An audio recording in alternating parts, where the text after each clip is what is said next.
하나님 말씀 보시겠습니다. 하나님 말씀 요한복음 1장 14절입니다.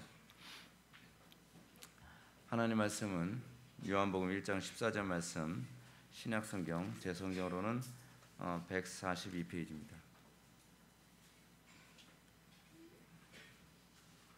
신약성경 142페이지 요한복음 1장 14절 말씀 찾으셨으면 제가 봉독하겠습니다.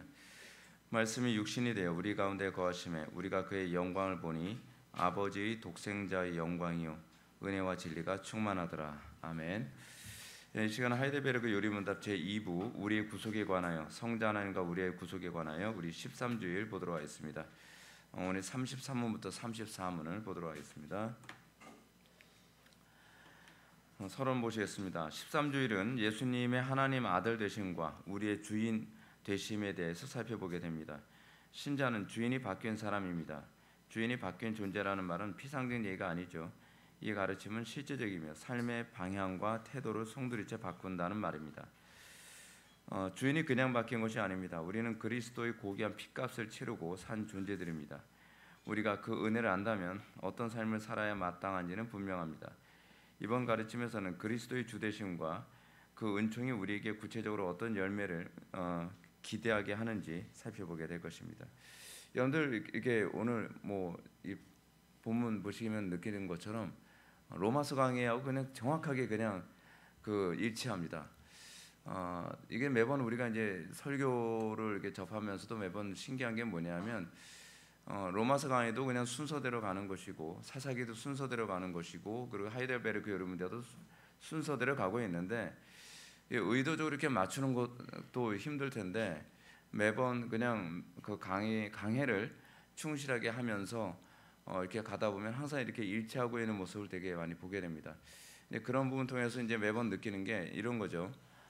설교자는 한 편의 설교도 결코 대충 해서는 안 된다라고 하는 것을 이제 또 한번 보게 되지 않습니까? 그게 뭐냐면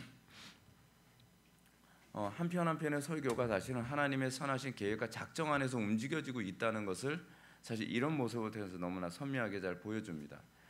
한편으로는 그렇습니다. 하나님께서는 당신의 선하신 작정을 설교자를 통해서 선명하게 드러내기를 원하는데 설교자가 자기에게 주어진 직무를 책임을 등한시하고 게을리하여 하나님께서 원하시는 그런 뜻을 정확하게 드러내지 못한다고 한다면 그건 죄일 수밖에 없지 않습니까? 그러니까 본인은 모릅니다. 그러니까 본인은 어떤 면에서 그렇죠. 목회자가 매번 설교를 하는 데 있어서 이 설교가 오버랩되지 않는 삶이 너무나 익숙하고 너무나 당연한 것처럼 여겨진다면 본인은 모르지만 하나님의 계획 안에서는 굉장히 큰 죄를 범하고 있는 거죠. 그러니까 이게 청교도 시대 때에도 이런 일이 많이 이제 흔하게 나타났었는데 한국교회 안에서는 이런 부분이 이제 거의 잘 드러나지 않는다고 했을 때 어떤 면에서는 얼마나 많은 설교자들이 성령을 소멸하면서 설교를 하는가. 성령을 소멸하기 때문에 당연히 회중들에게서 나타나야 되는 회심과 은혜 또는 그들 삶 가운데의 고민에 관한 문제가 이제 사실은 해결이 안 되는 거죠.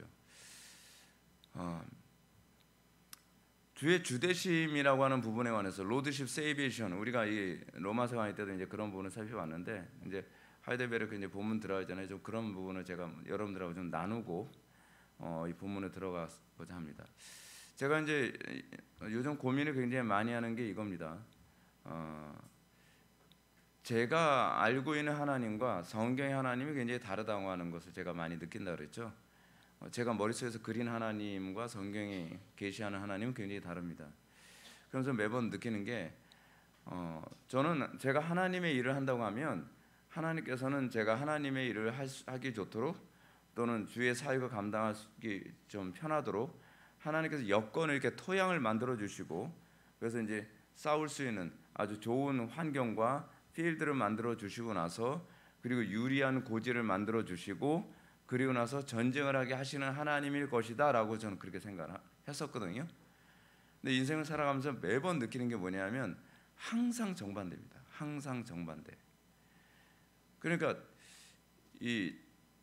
제가 제 인생에 있어 제 간증을 제가 굉장히 많이 하잖아요. 굉장히 많이 하는데 요즘에도 제가 굉장히 많이 느끼는 게 뭐냐면 하나님께서 저한테 목회 사역을 할 수 있는 목회 사역에 이 바운더리가 점점 넓어지게 하고 계시는데 여러분들 생각은 어떻습니까? 이 목회자에게 바운더리가 넓어지게 된다면 하나님께서 더 좋은 환경과 더 좋은 여건 주셔서 잘 싸우도록 하나님께서 이렇게 지원해 주시고 서포트해 주실 거라고 생각을 하지 않습니까? 근데 이제 문제가 뭐냐면 그렇게 우리가 만약에 그런 인생을 살잖아요. 그런 성경에서 그렇게 행하지 아니하신 하나님이 안 보여요. 그게 문제. 그러니까 제 인생에 있어 하나님은 항상 최악의 상황에서 하나님의 영광을 드러내길 바라는 거예요. 제가 요즘 되게 불편한 게 뭐냐면 제가 이게 지금 이 그 성대에 생긴 이 폴립 같은 거 있잖아요. 이게 저한테 굉장히 불편하거든요. 일단은 찬양을 못 해요. 일단은요. 찬양을 못 하고 그리고 이 굉장히 좀 예민해져요. 그러면 우리가 생각했을 땐 그렇죠.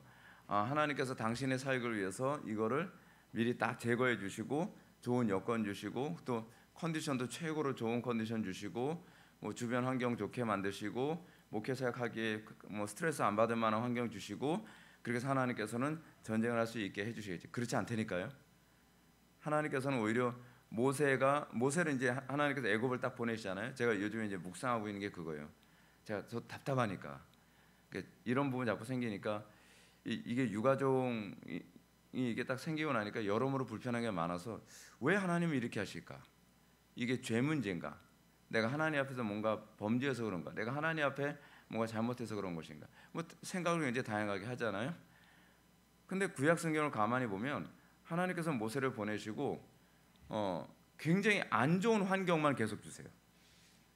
굉장히 안 좋은 환경 가운데서 하나님의 영광을 드러내기 원하시는 거예요. 하나님의 영광을 드러내. 하나님께서는 이스라엘 백성들을 이제 그렇잖아요. 이스라엘 백성들이 한 명도 모세에게 이렇게 동조하는 사람 없고 맨날 불평하고 원망하고 막 그것 때문에 괜히 힘들어하고 이 많은 사람들 60만이 되는 사람들을 출애굽을 해가지고서 나왔는데 상황은 더 안 좋아지고 아니 하나님께서 인도하셔서 갔는데 홍해바다 앞을 가로막으면 어떡하자는 거예요. 그렇죠? 여건이 더 안 좋은 거예요. 사람들은 다 불평해요. 사람들은 다 모세를 원망해요. 뒤에서는 애굽의 군대가 몰려와요. 근데 여러분 그게 우리가 인생을 살아가면서 하나님을 만나는 방식이에요. 그게 하나님을 만나는 방식이란 말이에요. 그 가운데서 하나님께서 모세에게 요구하는 게 뭡니까? 넌 두려워하지 말라. 내가 너에게 명한 대로 행하라. 그러면서 내 지팡이를 내밀었더니 예상치 않던 방식. 하나님께서는 인간의 연약함을 오히려 더 많이 드러내시고 그 가운데서 하나님의 전능하심을 드러내셔서 어떻게 해요? 이 모든 것들이 사람에게 영광이 돌려지지 않고 하나님의 위대하심, 하나님의 영화로우심, 하나님의 탁월하심으로 모든 영광이 돌려지도록 하시죠. 돌려지도록 하십니다. 여러분 그게 하나님께서 하시는 방식입니다. 근데 그런 부분에 관해서 너무나 잘 알고 있었던 엘리야가 바알과 아세라의 그 선지자들과 대결을 할 때에 어떻습니까? 이 하나님께서는 좋은 여건 주셔서 엘리야가 바알과 아세라의 선지자들과 대결할 수 있도록 여건을 주시는 것이 아니라 바알과 아세라의 선지자들은 850명, 엘리야는 딱 홀랑 혼자. 그 신부름꾼 게하시 1명, 뭐 요 정도.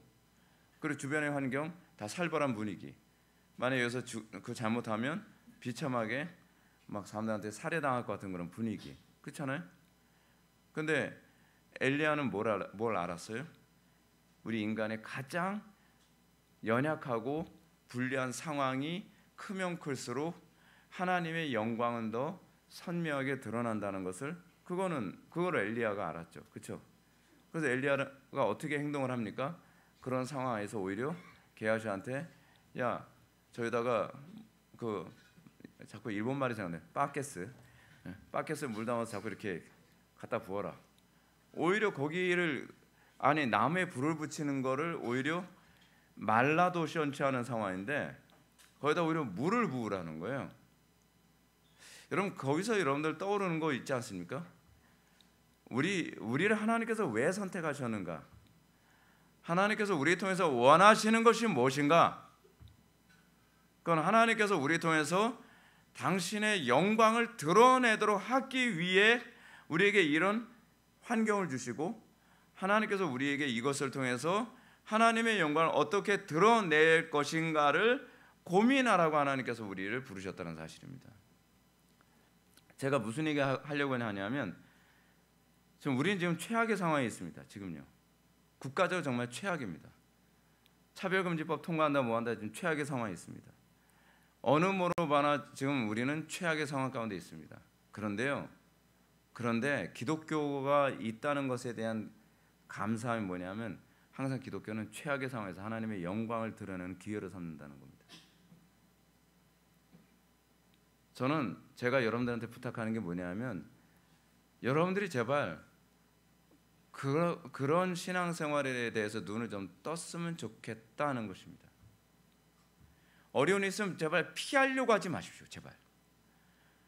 여러분들이 인생을 얼마나 하나님과의 관계 안에서 올바로 살았는가를 잘 볼 수 있는 시금석이 뭐냐면, 여러분들의 삶 가운데서 고난과 어려움이 있을 때 고난을 극복한 흔적이 있느냐에 관한 문제입니다. 여러분, 어떤 사람이 어른이죠? 나이 먹으면 어른입니까? 우리나라는 요즘 어른이 없다 그러잖아요.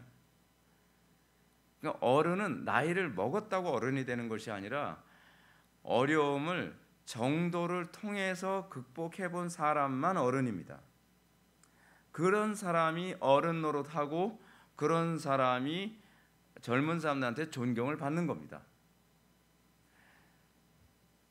하나님께서는 우리의 삶 속에 어려움이라는 걸 주시고요, 그리고 아주 최악의 상황, 그러니까 예를 든다면 그렇잖아요. 제가 이제 목회 사역을 하면서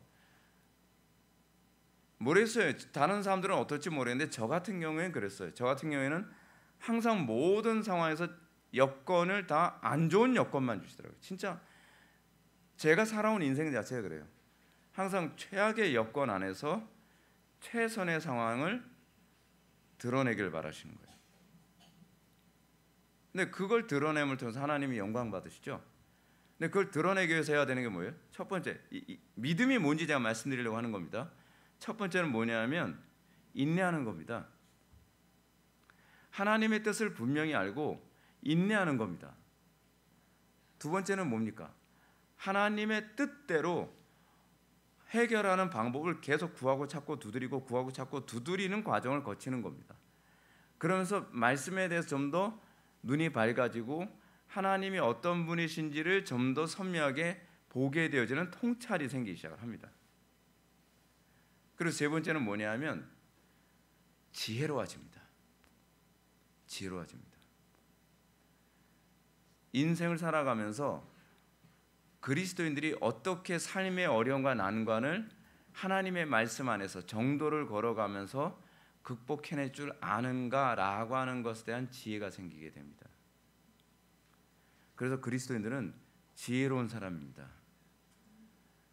상식 밖의 행동을 하는 이상한 믿음이라는 명분하에 상식 밖의 이상한 돌출 행위를 행하는 사람이 아니라 지혜롭고 굉장히 성경적이며 그리고 인내함에 있는, 그래서 안 믿는 사람들이 봐도 존경스럽고, 그리고 그런 풍토 때문에 한 나라의 흐름 자체가 상식적이고 지적이고 지혜로운 풍토로 나라가 돌아가게 되는 겁니다.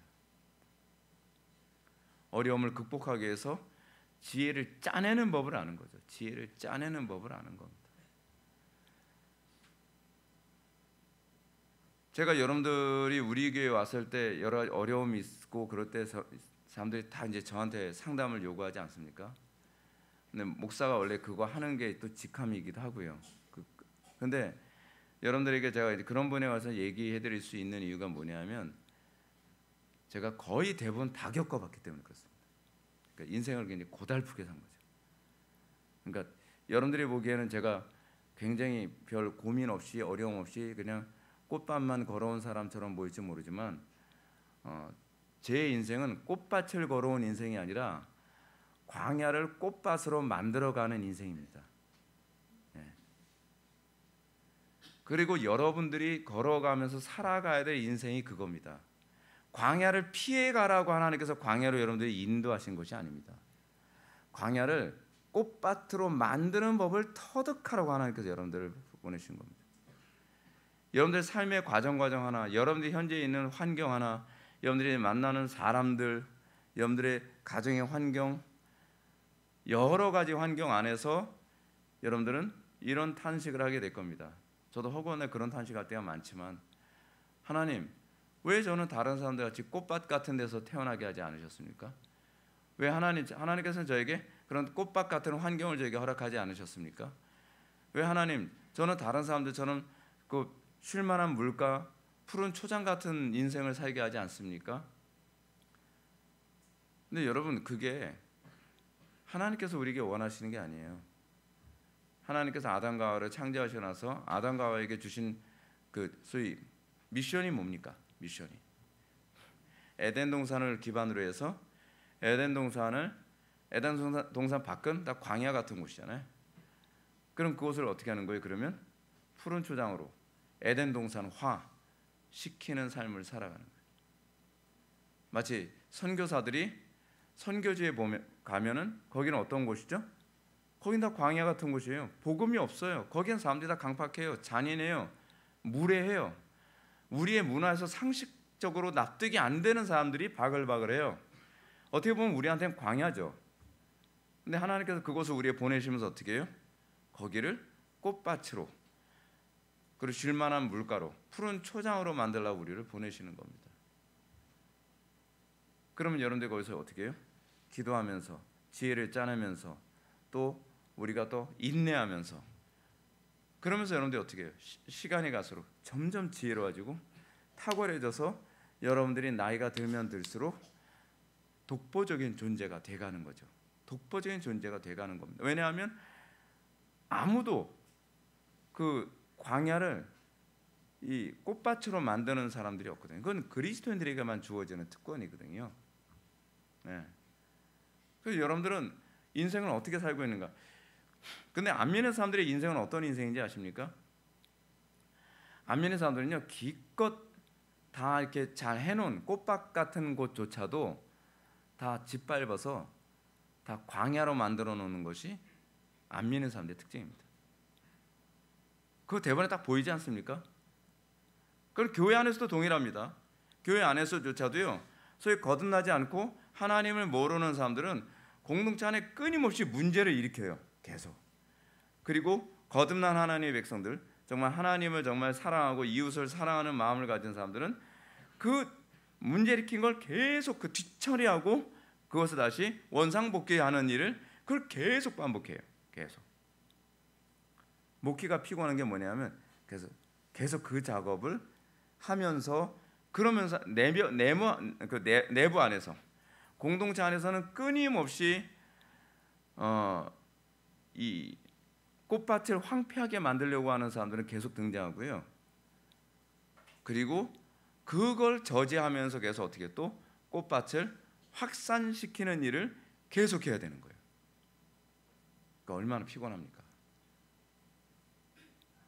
그게 우리가 이 땅 살아가면서 하는 거예요. 청교도들이 그 일을 하면서 살아갔던 거고, 교회사 안에서 우리의 영적 거인들이 다 그 일을 하면서 살아갔던 겁니다. 그런 차원에서 여러분들 가슴에 손을 얹고 한번 생각해 보세요. 나는 꽃밭 만드는 사람인가? 나는 꽃을 꺾는 사람인가? 그렇잖아요. 제가 우리 교회 사역을 20년 하면서 끊임없이 사람들한테 욕을 먹고 오해를 샀던 게 뭐냐면, 김 목사는 왜 사람들을 포용할 줄 모르냐? 김 목사는 왜 교인들 들어오는 거 그렇게 엄격하게 봤냐? 김 목사는 왜 교회에서 문제 있다고 치리를 하냐? 그런 부분이 어떻게 보면 뭐로 보이는 거예요? 예, 꽃밭이 아니라 황폐한 광야를 만드는 사람처럼 보이는 거죠. 근데 그런 사람들 때문에 교회 안에 뭐가 들어오죠? 교회 안에 온갖 세상이 다 들어와서 교회가 황폐화되어지고 교회가 광야화돼 버리는 거잖아요. 우리는 그런 오해 받아가면서 끊임없이 또 싸우고 또 싸우고 또 싸우는 거예요. 가정 안에서도 여러분들 해야 되는 일이 또 그거예요. 그 피곤하죠. 근데 여러분들 그 광야 같은 여러분들의 가정, 광야 같은 여러분들의 그 사회생활, 광야 같은 교회 생활, 그 가운데 어떻게 해요? 하나님께서는 좋은 여건 주지 않아요. 좋은 여건 주지 않습니다. 아주 최악의 상황, 건강도 안 좋고 감정도 안 좋고 돕는 사람도 없고 여러 가지 안 좋은 상황에서 하나님께서 뭘 요구하시냐면, 너 그런 가운데서도 하나님의 영광 드러내겠니? 라고 해서 질문을 던지는 거죠. 그래서 이 땅의 삶을 살아가는 건 십자가의 삶이고요, 외로운 인생이고요, 그리고 눈물 많은 인생이고, 그리고 그리스도만 바라보는 인생이에요. 그리스도만. 이것이 우리가 부름받은 목적입니다. 요즘에 제가 이제 그런 묵상을 자꾸 해요. 나도 인생 좀 편하게 살았으면 좋겠다. 왜 하나님께서는 내가 당신의 일을 한다고, 저는 이제 그렇게 생각했어요. 제가 하나님의 일을 하게 되면 하나님의 일을 하는 거니까 당연히 좋은 여건과 환경과 사람을 붙여주셔서 그런 부분이 뭐 평탄하게 잘 되겠지. 하나도 그런 걸 안 주시더라고요. 저한테. 제 생각은 너무 달라요. 근데 하나님께서는 그 가운데서 너 이 가운데서, 그러니까 하나님은 그런 거죠. 왼손잡이 애국 같은 사람을 쓰시는 거예요. 그래서 영광을 받으시는 거죠. 하나님께서는 수많은 대군을 붙여주셔서 전쟁을 하게 하는 것이 아니라 기드온에게 300명의 군사만 붙여주면서 그거로 전쟁에서 이겨서 하나님의 영광을 드러내도록 하기 원하시는 거죠. 하나님께서는 오히려 홍해 바다같이 막다른 곳에서 하나님만 바라봄으로써 그 홍해 바다가 갈라지게 하시면서 하나님의 영광을 드러내기를 원하시는 거죠. 그래서 우리가 기대해야 되는 게 그겁니다. 이게 성경대로 살아가는 성도들이 살아가는 삶의 방식입니다. 쉽지 않습니다. 이것이 하나님께서 우리에게 기대하는 열매죠. 자, 그럼 왜 우리는 이렇게 살아야만 하는가? 제 33문. 우리 역시 하나님의 자녀인데 그분은 왜 하나님의 독생자라 부릅니까? 왜냐하면 오직 그리스도만 본질로 하나님의 영원한 아들이시기 때문입니다. 우리는 그리스도로 말미암아 은혜로 입양된 하나님의 자녀입니다. 자, 31문 질문이 뭐였죠? 우리 역시 하나님의 자녀인데 그분은 왜 하나님의 독생자라 부릅니까? 라는 거잖아요. 답, 왜냐하면 오직 그리스도만 본질로 하나님의 영원한 아들이시기 때문입니다. 요한복음에서 그리스도는 아버지의 독생자라 부릅니다. 여기서 독생자라는 단어 헬라어는 모노게네스라고 하는데요. 이 모노게네스라고 하는 단어가 우리나라 말로는 이렇게 100% 번역이 잘 안 됩니다. 그러니까 그 독생자라고 번역을 했는데 그냥 독생자의 개념이 아니라 독특하게 존재하시는 아들이라는 의미입니다. 그러니까 독특한 방식으로 존재하는 아들. 그러니까 이게 100% 우리나라 말로 이렇게 번역이 와닿게 번역되어지는 부분이 아니에요. 이 표현의 의미는 독특한 관계라는 의미로서 성부를 계시할 수 있는 분이라는 얘기입니다. 성부의 품속에 현재 계신 분이라는 의미도 있죠. 그리스도는 어떤 분이십니까? 아버지를 100% 계시할 수 있는 분이에요. 근데 아버지를 100% 계시할 수 있는 분이신데 문제는 여러분 성자께서 우리가 원래 보여요, 안 보여요? 보이는 분이에요, 안 보이는 분이에요? 안 보이는 분이시죠? 근데 안 보이는 분이신데 그 성자께서 보이는 계시로 오시게 된 거죠. 그래서 어떻게 해요? 인카네이션, 육신을 입고 이 땅에 오신 거죠. 그러니까 예를 들어서 이런 거죠. 하나님은 사랑이시죠? 하나님은 사랑이신데 그 사랑이 사실은 형용사잖아요. 그러니까 굉장히 피상적인 언어입니다. 피상적인 용어죠. 근데 그 사랑이 마치 이 명사처럼 보여질 수 있도록 예수님이 오신 거예요. 예수님의 삶을 통해서 사랑이라는 게, 하나님의 사랑이라는 게 저런 것이구나 라고 보여질 수 있는 거예요. 보여질 수 있게 된 거예요. 그래서 예수님은 하나님의 명사죠, 사실은요. 하나님의 그 영광을 육신을 입고서 그대로 다 계시하신 거예요. 그래서 예수님께서 이 땅에 오셔서 계시하신 것에 대한 핵심이 무엇이냐면 하나님의 사랑이 무엇인가라고 하는 것입니다. 그래서 예수님께서 공생의 기간 동안에 하신 일이 뭐예요? 율법의 완성이잖아요. 율법이 뭐죠? 사랑이잖아요. 하나님 사랑, 이웃 사랑. 그러니까 예수님께서 왜 공생의 3년이라는 기간이 있으셔야만 하느냐 하면 사랑이라는 것에 대해서 우리 멋대로 생각하는 경향이 있거든요. 그렇잖아요. 얼마나 멋대로 생각해요? 교회가 사랑이 많다고 하는데 그러면 교회가 동성애자들도 사랑해줘야죠. 동성애자들도 용납해야죠. 하나님께서 서로 사랑하라고 얘기했잖아요. 그런데 여러분 그게 사랑입니까? 그건 사랑에 해당하지 않죠. 여러분 이게 하나님의 사랑이라고 하는 것을 이렇게 선명하게 보여주는 삶을 살아가는 건 여러분들 어떨 때 가능하냐 하면 여러분들이 하나님의 사랑을 제대로 소화하고 그 삶으로 실천할 수 있는, 적용할 수 있는 상태가 됐을 때 여러분들이 하나님을 안다라고 할 수 있는 거예요. 제가 목회하면서 또는 제가 어렸을 때부터 신앙생활 하면서 제가 느낀 게 뭔지 아십니까? 교회가 왜 지옥되는지 아십니까? 사랑한다고 하는데 성경대로 사랑하지 않기 때문에 교회가 지옥됩니다. 제가 그런 지옥 교회를 제가 여러 번 봤거든요. 제가 모태교회로 다녔던 모교회로 다녔던 그 교회도 나름대로 사랑한다고 하는데 그 사랑이 어떤 사랑이에요? 그래서 왜곡된 사랑이죠. 아니 성경대로 사랑해야죠. 여러분들 자녀를 사랑하는 것에 관해서도 잠언에서 뭐라고 얘기합니까? 자녀들에게 매를 아끼는 건 뭐라고요? 자녀를 미워함이라고 얘기하잖아요. 사랑이 뭐가 사랑이에요? 매를 드는 게 사랑이에요. 그럼 매를 들어야 되는구나. 너 딱 걸렸어. 이제는 매 든다. 그게 또 사랑이 아니에요, 여러분. 어떤 부모는 매를 든다는데 그게 분풀이에요, 분풀이. 그럼 제가 딱 보면 답답한 거죠. 아니, 매를 들라는 얘기는 하나님의 사랑의 어떠하심을 드러내기 위해 매를 들어야지. 매를 들면서 오히려 분풀이를 하게 되면 아이들이 그 매를 맞으면서 하나님이 이런 분이시구나라고 알겠냔 말이에요. 아니잖아요. 바울이 먹든지 마시든지 무엇을 하든지 하나님의 영광을 위하여 하라라고 했을 때 부모가 자녀에게 사랑을 베푸는데 내 방식대로 베푸는 사랑이 아니라 하나님의 방식대로 사랑을 베풀어서 자녀들이 부모를 보면서 뭘 느끼게 만들어요? 하나님은 저런 분이시겠구나 라고 하는 걸 알도록 만들어줘야 되잖아요. 근데 사랑을 자기 방식대로 베풀어요.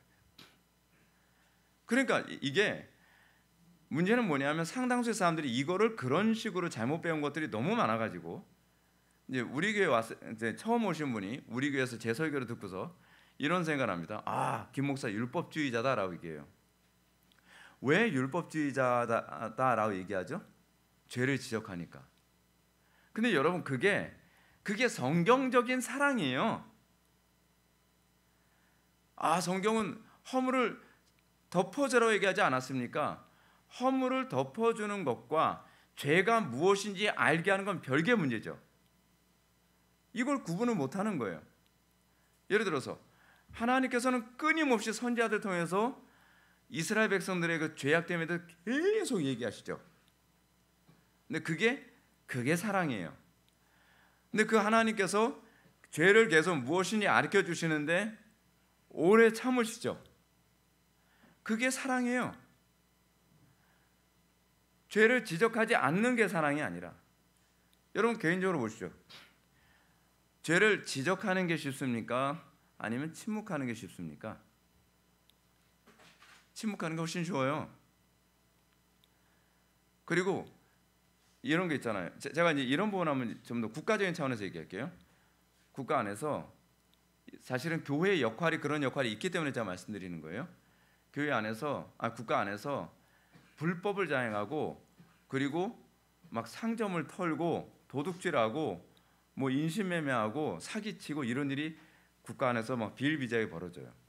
근데 정부가 이런 부분은 우리가 포용합시다. 저 사람들도 불쌍한 사람들입니다. 저 사람들 오죽하면 그러겠습니까? 지금 미국이 일어나고 있는 일이 그거거든요. 불법 체류자들, 난민들 뭐 이런 사람들 있잖아요. 근데 캘리포니아 주지사가 그런 부분을 막 감싸줘요.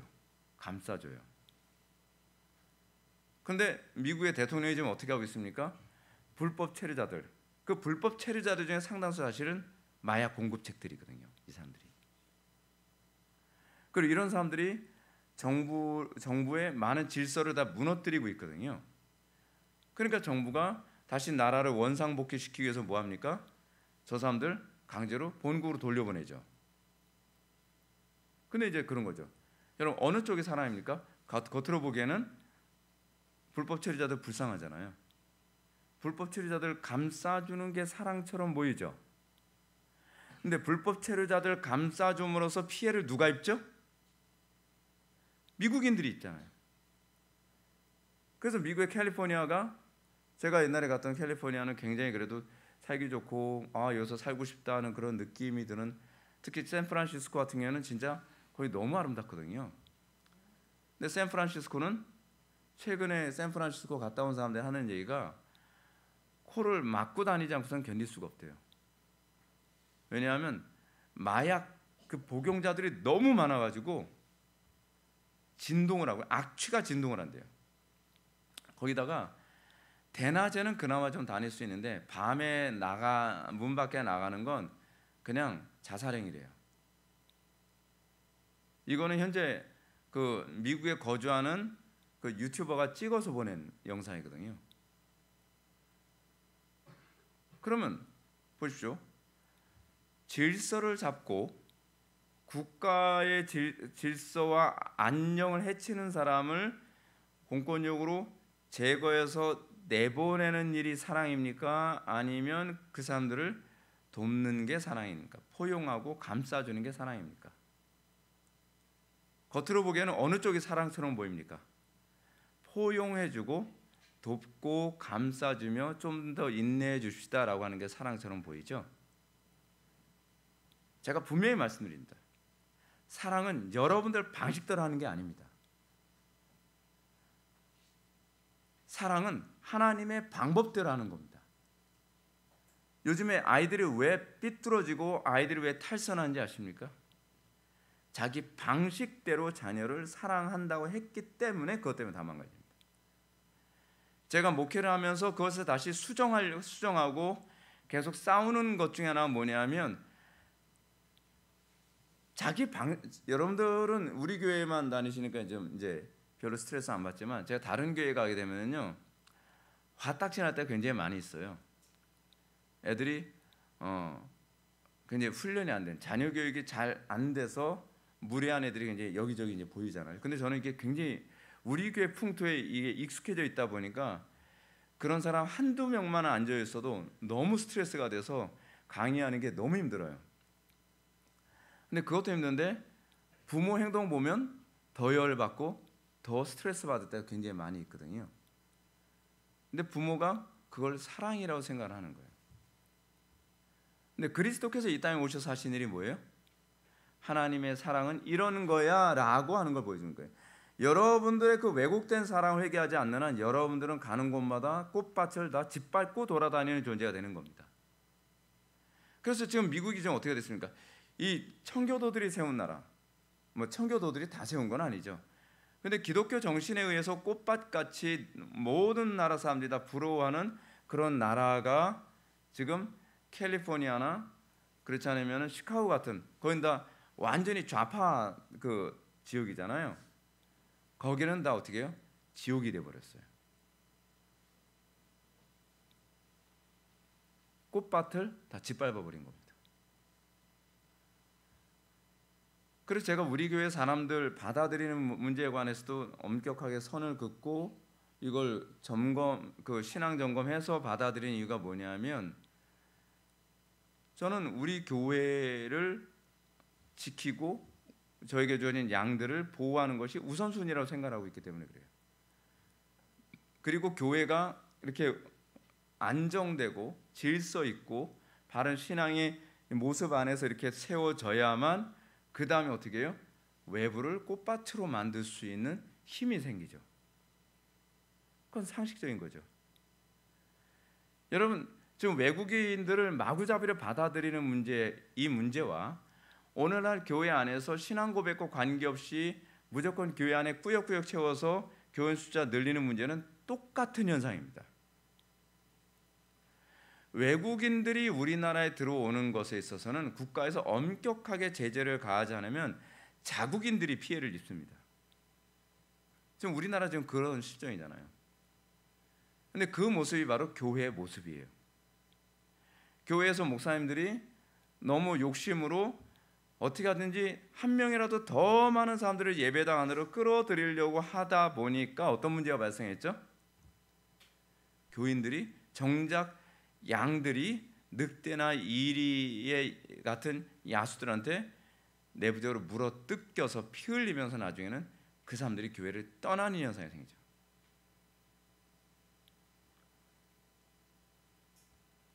그러니까 예수님께서 보이셨던 것은 뭐냐면 하나님과 관계를 맺는 자로서의 사랑이 무엇인가라고 하는 걸 보여주는 겁니다. 여기서도 얘기하죠. 본래 하나님을 본 사람이 없을 때 아버지 품속에 있는 독생하신 하나님이 나타나신, 그러니까 그리스도께서 나타나신 것이 아니라 하나님을 본 사람이 없는데 아버지 품속에 있는 독생하신 하나님, 즉 성자께서 육신을 입고 오셔서 그 하나님의 사랑을 나타내신 거죠. 하나님의 사랑은 이런 것이다. 하나님의 사랑은 이런 양태로 드러나는 것이다 라고 하는 걸 보여주신 거죠.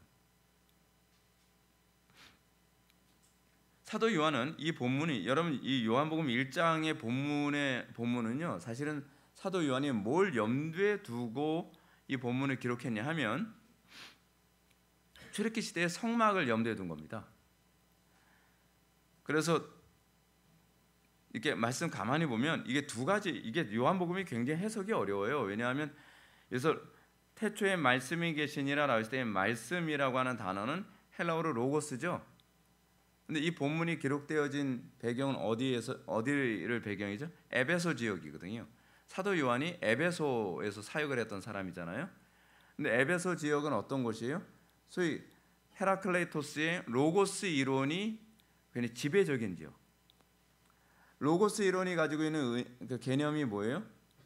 로고스 이론은 역사는 갈등을 하는 가운데 발전한다. 소위 진화론적 사고방식. 그렇죠? 갈등을 하는 가운데 역사는 진보한다. 그래서 남과 여는 끊임없이 갈등을 해야 되고 부모와 자녀도 갈등해야 되고 그리고 뭐 성도와 목사하고는 갈등을 해야 되고 뭐 이런 식으로 역사는 진보한다. 그게 로고스 이론이에요. 어디서 많이 듣던 이론이죠. 공산주의 이론하고 똑같습니다. 별로 다르질 않아요. 마르크스 이론이 갑자기 뚝 떨어진 게 아니라요. 마르크스 이론의 기반이 뭐냐면 자연 철학에서의 이 헤라클레이토스의 로고스 이론이 기반이 된 거예요. 그럼 그 당시에 사도 요한이 살고 있었던 사역을 했던 에베소 지역이 얼마나 쑥대밭이었는지 알만하겠죠. 숙명여대가 아니라 얼마나 거기가 쑥대밭이었는지 여러분 알겠죠. 그렇죠. 심각했을 겁니다. 그런 상황에서 그 사도 요한이 했던 게 뭐예요? 상징 뺏어오기. 그렇죠. 그 당시에 그 사람들이 사용했던 로고스라고 하는 헬라어의 그 개념을 땡겨와서 거기다가 성경적 개념을 집어넣고 원래 헬라인들이 로고스 하게 되면 딱 가장 먼저 떠오르는 게 이성이거든요. 근데 이 로고스 개념을 따와서 어떻게 해요? 태초에 로고스가 계셨는데 그분이 너희들이 생각하는 그 로고스가 아니라 바로 하나님이시다 라고 상징 뺏어오기를 한 거예요. 근데 이건 이제 그 당시 이런 헬라적 풍토를 가지고 있는 에베소 지역을 염두에 두고, 왜냐하면 에베소 지역은 당연히 헬라의 영향을 많이 받았으니까요. 이곳과 아울러서 말씀이 육신이 되어 우리 가운데 거하심에 라고 하는 얘기가 나오죠. 몇 절에 나오죠? 말씀이 육신이 되어 우리 가운데 14절 오늘 본문 말씀이죠. 근데 여기서 이 헬라어를 직역을 하게 되면 어떻게 번역을 해야 되냐면 너무 의역을 이쁘게 잘해줘가지고 잘 안 보이게 만들어 버렸는데 말씀이 육신이 되어 우리 가운데 장막을 치고 거하심의 개념이에요. 그럼 이제 장막을 쳤다라고 하는 개념을 보면 어떤 개념이 떠오릅니까? 자동적으로 출애굽을 했는데 하나님께서 이스라엘 백성들에게 그 시내산에서 하나님과 만나죠. 근데 시내산에서 하나님과 만나고 난 다음에 하나님께서 모세에게 뭘 명령하십니까? 이 성막을 만들어라라고 얘기했잖아요. 근데 성막의 그 영어 표현은 홀리 텐트거든요. 근데 홀리 텐트라고 하는 것은 여러 텐트가 있는데, 그래서 이 성막이 그런 거예요. 그냥 텐트의 일종의. 여러 텐트가 있는데 그 텐트 가운데에 하나님께서 뭐라고 말씀하시는 거예요? 내가 거할 텐트를 네가 만들어라라고 하는 거예요. 그래서 모세가 텐트를 만들었더니 그 텐트에 하나님이 임재하셨죠. 그게 홀리 텐트입니다. 그게 성막이에요. 그 임재하셔서 어떻게 해요? 아니, 하나님께서 시내산에 거하시거나 그다음 하늘에 거하시는 하나님이 사람들 속에 거하는, 사람들 무리 속에 거하는 일이 되는 거예요. 그래서 이스라엘 백성들이 움직일 때마다 하나님이 이스라엘 백성들과 같이 움직이는 일이 생기는 거죠. 근데 그것은 신약 시대에 예수님을 예표한 거죠. 그래서 예수님이 어떤 분이세요? 예수님 원래 하늘 보좌에 하나님 우편에 앉아 계시던 분이시, 하나님과 일체로 계셨던 분이신데, 그분이 신약 시대에 와서 육신을 입고 장막에 거하시는 거죠. 이 땅에 오셔서 우리와 같이 거하시게 된 거예요. 우리와 같이. 그래서 예수님이 당신 자신을 요한복음 3장에서 뭐라고 얘기해요? 내가 곧 성전이다 라고 얘기하는 거죠. 내가 곧 성전이다. 그건 좀 신약적 표현이죠. 이 구약적 표현을 뭐라고 얘기해요? 이 성전을 홀라 내가 3일 만에 다시 세우리라. 이는 곧 육신 대신 자기 자신을 가리킴이라 라고 하는 부분 있잖아요. 그게 요한복음 3장에 나오는 얘기잖아요. 그죠? 3장 어디서 나옵니까? 3장으로 제가 기억하고 있는데, 아니면 그냥 검색해 보세요. 그렇게 하면서 예수님이 어떤 분이세요? 장막을 입고 이 땅에 오신 어떤 분? 하나님이시란 거예요. 장막을 입고 이 땅에 오신. 그래서 여러분 신약에서는 육신을 뭐로 자주 표현해요? 장막이라는 표현으로 자주 표현하잖아요. 그렇죠? 그 뭐 텐트라는 개념이거든요. 굉장히 구약적 개념을 그대로 땡겨서 얘기하고 있는 겁니다. 그래서 예수님께서는 어떤 분이세요? 우리 가운데 오신 하나님이에요. 그 장막을 입고 육신을 입고 우리 가운데 오신 하나님이시죠. 자, 요리문답은 그리스도께 대하여 오직 그리스도만 본질로 하나님의 영원한 아들이시기 때문입니다 라고 가르칩니다. 이 가르침은 성육신하신 성자께서는 성부와 동일 본질, 호모 우시오스. 여러분 호모라고 하는 말 굉장히 많이 하죠. 이 동성애를 이렇게 호모섹슈얼 뭐 이런 얘기 하잖아요. 이게 라틴어에서 호모라는 말은 같은이라는 의미를 가지고 있어서 그래요. 그래서 호모 우시오스라고 얘기합니다. 근데 그러면 같은이 아니라 유사하다라고 했을 때는 호모이라고 해요. 그거는 같은이 아니라 유사한이라고 하거든요. 그래서 호모 그 본질이라는 뜻의 우시오스라고 하게 되면 동일 본질, 그렇죠? 성자께서는 어떤 분이에요? 호모 우시오스, 성부와 본질이 동일해요. 같은 하나님이란 얘기죠. 그런데 아리우스라고 하는 이단이 이제 나타나 가지고 어떻게 예수님이 성부 하나님과 동일한 하나님일 수 있겠느냐라고 얘기하면서 뭐라고 얘기하냐면 호모이 우시우스라는 말을 합니다. 호모이 우시우스 무슨 얘기죠? 그냥 신은 신인데 유사한 신이다, 그렇게 생각을 하는 거죠. 그렇게 해서 이 문제 때문에 니케아 종교회의가 일어나고요. 니케아 종교회의를 정리한 게 니케아 콘스탄티누스 종교회의입니다. 그래서 니케아 콘스탄티노플 신경이라고 하는 게 나오는데, 이게 왜 이런 신경이 나오냐면 자꾸 유사 본질, 뭐 성부와 성자가 다른 하나님인 것처럼 자꾸 얘기하고, 뭐 성자는 성부보다 뭐하고 하니까 자꾸 신경질 나잖아요. 그래서 신경이 만들어진 거예요. 아니 뭐 그런 얘기는 아니고 이런 부분에서 신앙 고백을 만든 겁니다. 이게 신경이라는 게 신앙 고백이라는 얘기잖아요, 그죠? 이런 신앙 고백을 만들어서 이거 아예 못을 박아놓은 거죠. 자꾸 이런 이단이 자꾸 나오니까 지금도 그런 이단 되게 많이 나와 있잖아요, 그죠? 지금도 어떤 이단이 있습니까? 예를 들어서 여호와의 증인은 예수님이 어떤 분이라고 생각하죠?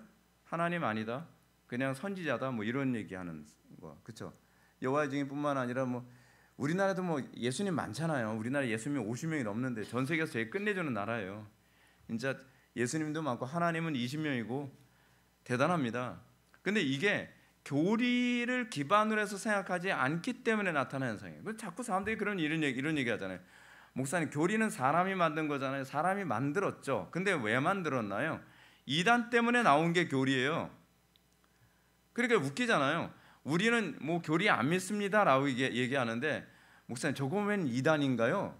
라고 물어보는 것 자체가 교리를 요구하고 있는 거거든요. 교회에서 안에서 교리는 항상 그래서 나온 거예요. 자꾸 이단이 자꾸 속출하는데 성경을 잘못 해석하니까, 성경 잘못 해석한 걸 바르게 해석하려고 정리를 하다 보니까, 그리고 그걸 다음 세대한테 전달해 줘야 되잖아요. 이게 왜 이단이었나 뭐 이런 식으로요. 그걸 정리해서 딱 주다 보니까 어떻게 해요? 성경 구절만 갖다 주면 또 지멋대로 해석을 하니까 성경을 우리가 이해할 수 있는, 그러면서도 학문적으로 오류가 없도록 체계화시켜서 전달해 주다 보니까 이런 신경이 만들어진 거잖아요. 근데 신경을 만드니까 사람들도 되게 신경질내요. 근데 이 본문을 제대로 그러니까 이 신앙 고백서가 왜 나왔는지, 이런 신경이 왜 나왔는지를 좀 생각을 좀 하고서, 남들이 신경은 사람이 만들었으니까 뭐 이거는 뭐 버려야 된다 이런 얘기한다는 건 얼마나 어리석은 거냐면 마치 이런 거하고 똑같아요. 어떤 사람이, 제가 이제 운동 얘기할 때 그런 얘기 많이 하잖아요. 검도를 배우는데 여러분, 검도 잘하는 방법이 뭡니까? 먼저 배운 사람들, 먼저 체계화된 사람들 걸 배워서 내 거로 만들어서 그 다음에 이걸 발전시키는 게 잘하는 거잖아요. 근데 그건 사람이 만든 거잖아요. 그래서 자기가 기초서부터 계속 하겠다는 거예요. 기초서부터 계속 하려면 어떻게 해요? 똑같은 오류, 그 정도까지 성장하려면 똑같은 오류를 또 밟아야 돼요. 이게 교만에서 나오는 거 아닙니까? 교만에서요? 예를 들어서 도장 닦았는데 관장이, 야, 죽도는 이렇게 잡고 면서 이건 당신이 만든 거잖아요. 난 내 맘대로 잡을래요. 그러면 그 관장이 어떻게 했어요? 머리야 하면서 머리 맞다면서 정신 좀 차리라고 그러지 않겠어요? 이거 정신 못 차려서 그래요. 정신 못 차려서. 이 교만해서 그런 거거든요. 항상 도장에서 이렇게 자기 방식대로 하는 사람들 보면 이거 교만해서 그렇습니다. 교만해서요. 여러분 그렇잖아요. 제가 신앙생활하는 것도, 제가 신앙생활의 방식을, 저도 우리 전 세대, 우리 신앙의 선배들의 것을 그대로 제가 전수받아서 제가 소화를 해가지고 제가 여러분들한테 가르쳐드린 거잖아요. 그럼 여러분들은 저한테 배워서 거기서 또 발전하려고 해야 될 게 아니에요. 근데 여러분들이 뭐예요? 저는 성경 믿지, 전 당신 안 믿어요. 그러면서 여러분들 개인적으로 하게 되면 어떻게 해요? 똑같은 오류를 또 밟아요. 하늘 안에 새 것 없어요. 똑같은 오류를 또 밟아요. 자기는 굉장히 새로운 얘기를 하고 있다고 생각을 하는데, 여러분들은 어떤지 모르겠는데요. 저는 사람들과 대화하다 보면은 그냥 얘기를 들으면서, 저거 교회사에서 어떤 사건, 저거 철학적으로 신플라톤주의, 저거 아리스토텔레스주의, 저는 그렇게 들리거든요. 자기는 새로운 얘기를 하고 있다고 생각해요. 새로운 거 없어요, 여러분. 항상 인간은요, 오류를 아무리 천재라도 오류를 범하는 방식은 다 똑같아요. 그래서 청교도들은 얼마나 겸손한지 그 사람들이 이렇게 얘기하지 않습니까? 우리는 거인이 아니라 거인의 어깨에 올라탄 난쟁이에 불과하다. 우리 그런 태도로 신앙생활해야만 합니다. 여러분들 우리 교회 와서도 그렇습니다. 우리 교회 와서 여러분들 방식대로 기도 생활하죠. 여러분들 방식대로 경건 생활하죠. 여러분들이 다른 교회에서 신앙생활했던 방식, 여러분들이 습관화됐던 방식, 왜 이렇게, 저는 그런, 좀 죄송합니다, 이런 표현을 사용해요. 왜 이렇게 미련한가 하는 생각이 들어요. 아니, 제가 힘들게 제가 신앙 선배들 것을 다 공부하고 제가 소화시켜서 제가 여러분한테 전수해 드리려고 굉장히 애를 많이 쓰잖아요. 그럼 여러분들이 혼자 사는 것보다 훨씬 제가 가르쳐드리는 게 검증된 거다 보니까 훨씬 안전하잖아요. 그런데 딱 보면 다 자기 방식대로예요. 자기 방식, 자기 익숙한 대로. 그러면 이제 제가 이제 마치 도장 관장 같은 태도로 이렇게 보는 거죠. 백날 해봐라, 어디 되나? 안 됩니다. 안 됩니다. 열심히 한다고 하는데 계속 다람쥐 쳇바퀴 돌듯 하고 성장은 하나도 안 되고 뭐 5년을 신앙생활하고 10년을 신앙생활하고 기도생활은 뭐 매일 나와서 뭐 한다고 하는데 자기 방식대로 해보세요. 안 됩니다. 안 돼. 그 교만해서 그래요. 그 회개하기 전에는요 절대로 여러분들은 안 바뀝니다. 절대로 안 바뀝니다. 다 겪어본 일입니다. 자, 그리스도는 또한 영원한 아들이 기도하신다. 이는 성자께서 성부로부터 영원히 나시며 말한다. 여기서 영원한 아들이라는 얘기는 무슨 얘기냐면 성자는 성부보다 늦게 존재하게 됐다는 걸 의미하지 않습니다. 그러니까 우리가 이게 좀 이것 때문에 이 부분 때문에 성자는 성부로부터 나으셨다라고 하는 이 표현 때문에 아리우스라고 하는 이단이 나와가지고 종속론이라고 하는 얘기가 나왔거든요. 종속됐다라는 얘기는 성부에게 종속된 신이라고 그렇게 생각한 거예요. 그래서 유사본질, 유사한 신이라고 이렇게 얘기한 겁니다. 왜냐하면 우리가 상식적으로 생각하면 그렇잖아요. 성자께서 성부로부터 나으셨으면 당연히 성부가 먼저 존재했고 그리고 성부가 그 다음에 존재한 것처럼 인식되잖아요. 그죠? 성자께서. 그런데 그거는 우리가 가지고 있는 시간 세계 안에서 얘기고요. 영원 안에서는 시간의 선 후에 관한 개념이 없어요. 그래서 우리는 뭐라고 얘기하냐면 성자는 성부로부터 영원히 나으셨다라고 얘기함으로써 성부가 존재하지 않은 적이 없었던 것처럼 성자께서도 존재하지 않은 적은 없었다라고 이렇게 보는 겁니다. 그래서 웨스트민스터 신앙고백서 2장 3항은 이렇게 가르칩니다. 성부께서는 아무에게도 기원하지 않으시고 출생된 바 없으시며 성부는 아무에도 기원하지 않고 출생된 적이 없습니다. 그러니까 아리스토텔레스가 얘기하는 것처럼 원인론에 맞지 않습니다. 성부께서 존재하게 되신 원인이 있지 않느냐? 아니요. 성부께서는 존재하시는 원인이 없습니다. 그분은 스스로 존재하셨어요. 성자께서는 아버지로 말미암아 영원히 나신 바 되고 성령께서는 아버지와 아들에게서 영원히 나오신다. 그러니까 성부처럼 성자와 성령도 존재하지 않았던 적이 없으셨다라고 이렇게 가르치고 있습니다.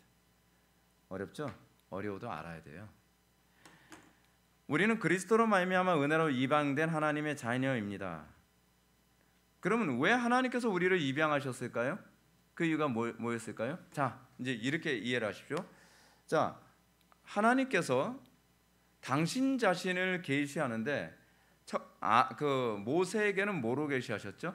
율법으로 계시하셨죠? 율법으로 계시하신 것에 대한 중요성이 뭡니까? 하나님의 사랑이 이런 거야라고 하는 걸 문자로 알려준 거예요. 하나님의 사랑이 뭐로 나타나야 돼? 여러분 율법을 지킨다는 건 율법주의하고는 다릅니다. 율법에 이즘이 붙었으면 율법적 행위를 이데올로기화한 것을 율법주의라고 얘기하는 겁니다. 율법 자체가 문제가 아니라 율법 행위 자체를 이데올로기화하는 것이 율법주의예요. 아시겠죠? 근데 우리는 율법을 지켜야 된다고 하면 율법주의를 아니 율법을 지켜라 했지 내가 율법주의자가 아니거든요. 율법주의자는 뭐냐면 겉으로 보여지는 형태로서의 율법을 지키는 것에만 초점을 맞추지 율법의 정신을 빼놓은 상태를 우린 그걸 뭐라 하죠? 공무원 같은 사람을 율법주의자라고 얘기하죠. 공무원들은 어때요? 친절하게 하는데 거기에 뭐가 없어요? 정신이 없어요. 네. 자기는 이렇게 안 하면 월급을 못 받으니까. 그래서 굉장히 우리는 뭘 느껴요? 다음번 오세요 라고 하는데 굉장히 기계적인 느낌. 그래서 모든 친절 안에는 항상 형식화되어 있고 굉장히 익숙해져 있는 그러나 그 속에는 아무런 사랑이나 그 민원을 위해서 온 사람들에 대한 어떤 심적인 동정심 같은 건 전혀 없어 보이는, 그게 율법주의죠. 공무원 생각하니까 좀 이해가 좀 되십니까? 우리가 공무원처럼 신앙생활 한다니까요. 율법을 지키는데 율법의 사랑이라고 하는 정신은 빼놓고 율법의 형식만을 절대시하는, 그게 율법주의거든요. 그래서 어떻게 율법을 지켰나 안 지켰나 보는 거예요. 그렇죠? 사랑이 있나 없나를 봐야 되는데 율법을 지켰나 안 지켰나. 그래서 바리새인들이, 예수님의 제자들이 안식일에 밀밭에서 벼이삭을 막 비비니까 저거 율법 어겼다. 율법을 지켰나 안 지켰냐 보니까.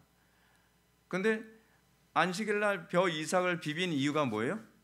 예수님과 동행하면서 사역을 하기 위해서 그런 거거든요. 그건 뭐예요? 사랑이거든요. 하나님께 대한 사랑. 그러니까 우리에게 있어서 이제 그런 부분들을 조심해야 되는 거죠. 자, 그런데 이런 형식화되어진 사랑을 율법이라고 했을 때에 그 율법을 삶으로 실제로 보여주신 분이 누구세요? 예수님이시죠? 근데 예수님이신데 예수님이 지금 계세요, 안 계세요? 안 계시잖아요. 예수님은 승천하셔서 하나님 우편에 계시잖아요. 그러면 이제는 우리가 또 예수님을 볼 수가 없게 됐네요. 이제는 우리가 그 하나님의 그 율법의 사랑을 실천하는 소위 모델을 볼 수가 없게 돼버린 거잖아요. 그렇죠? 그럼 어떻게 해요? 그래서 양자를 두신 거예요. 우리 교회. 그래서 내가 거룩하니 너희도 거룩하라. 그렇죠? 그리고 우리가 그리스도와 연합하여, 그래서 안디옥 교회를 향해서 뭐라 그래요? 저 사람들이 워낙 그리스도와 동행하는 삶을 살아가면서 그들에게서 그리스도인다운 모습이 보여지면서 저 사람들 보니까 그리스도를 보는 것 같다. 그래서 나온 표현이 뭐예요? 크리스찬이라는 얘기가 나는 거예요. 그리스도인이라는 얘기가 그래서 나온 거잖아요. 그래서 하나님께서 우리를 통해서 기대하시는 게 뭐예요? 예수님께서 제자들에게 너희가 나를 본 적 아버지를 보았느니라 라고 하는 효과를 하나님께서는 교회를 통해서 그대로 또 나타내길 원하시는 거예요. 그래서 그리스도께서는 우리와 연합하여 우리를 통해서 우리 안에 거하시고, 우리 안에 거하신 그리스도께서는 우리의 삶을 통해서 그리스도의 영광과 그리스도의 지혜로움과 그리스도의 능력과 그리스도의 사랑과 그리스도의 인내와 그리스도의 자비하심을 다 드러내심으로써 어떻게 해요? 우리를 통해 그리스도를 보게 만드는 거죠. 너희가 서로 사랑하면 이로써 너희가 나의 제자인 줄 알리라.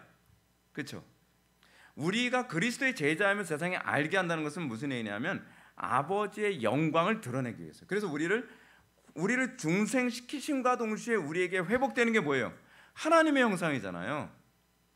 중생이라는 게 뭡니까? 하나님의 형상이 회복되는 거잖아요. 하나님의 형상을 왜 회복시켜줘요? 그렇게 해서 아버지를 보여주게 하기 위해서요. 그래서 우리에게 양자의 영을 주신 거죠.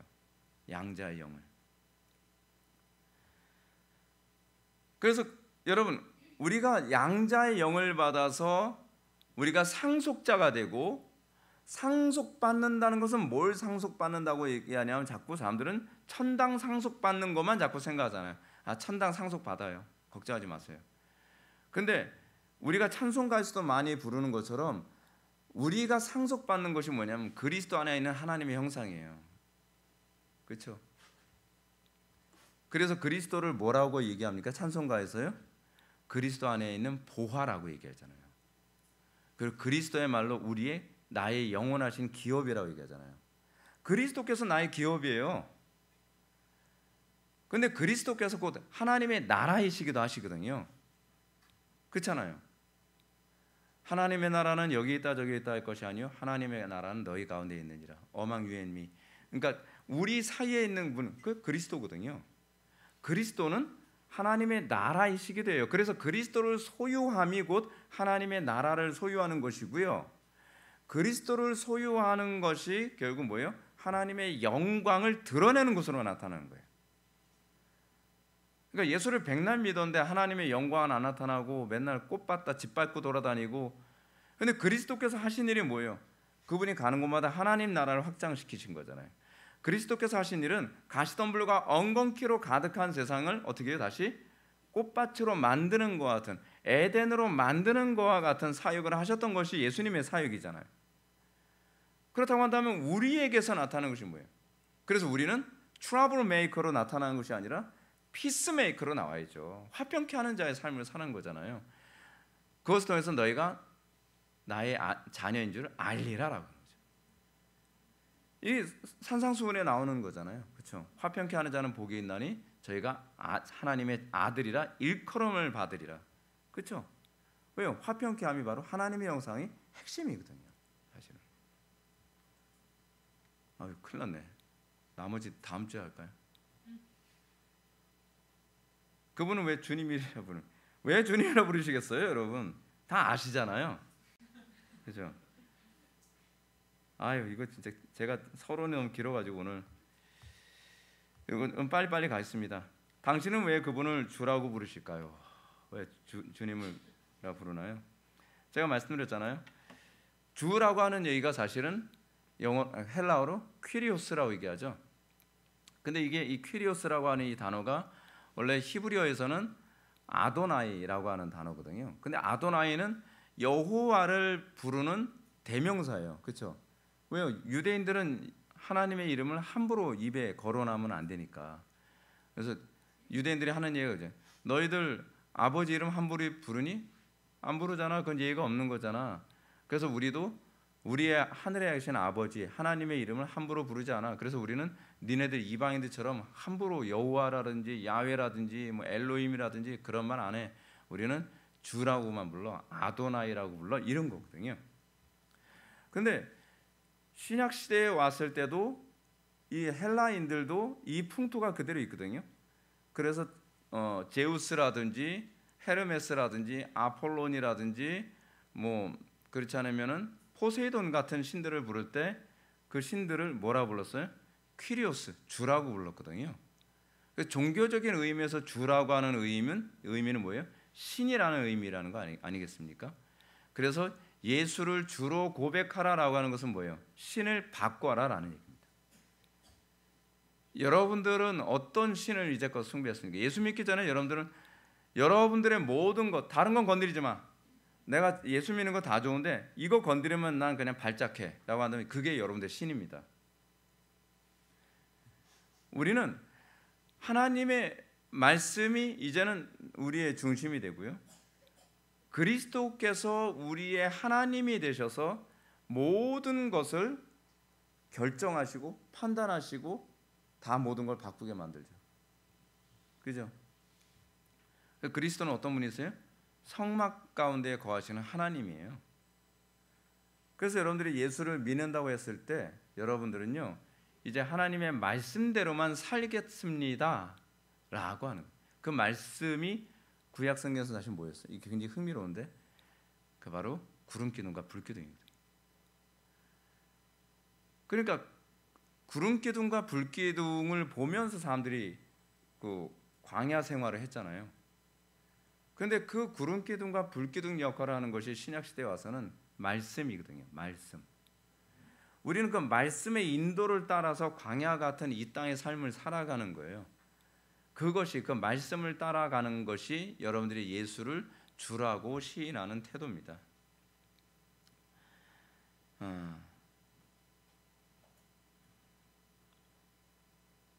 뭐 요거는 뭐 여러분들 어느 정도 아는 말씀이신데 그 다음에 읽겠습니다.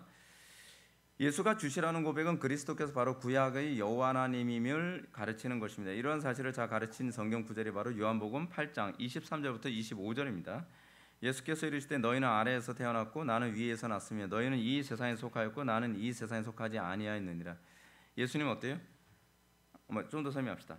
좀 더 읽어봅시다. 이러므로 내가 너희에게 말하기를 너희가 너희 죄 가운데서 죽으려 하노라. 너희가 만일 내가 그인 줄 믿지 아니하면 내가 그인 줄, 여기서 내가 그인 줄이라고 하는 게 이게 에고의 의미, 내가 여호와인 줄이란 얘기예요. 내가 여호와인 줄을 믿지 아니하면 너희 죄 가운데서 죽으리라. 그들이 말하되 내가 누구냐? 예수께서 이르시되 나는 처음부터 너희에게 말하여 온 자니라.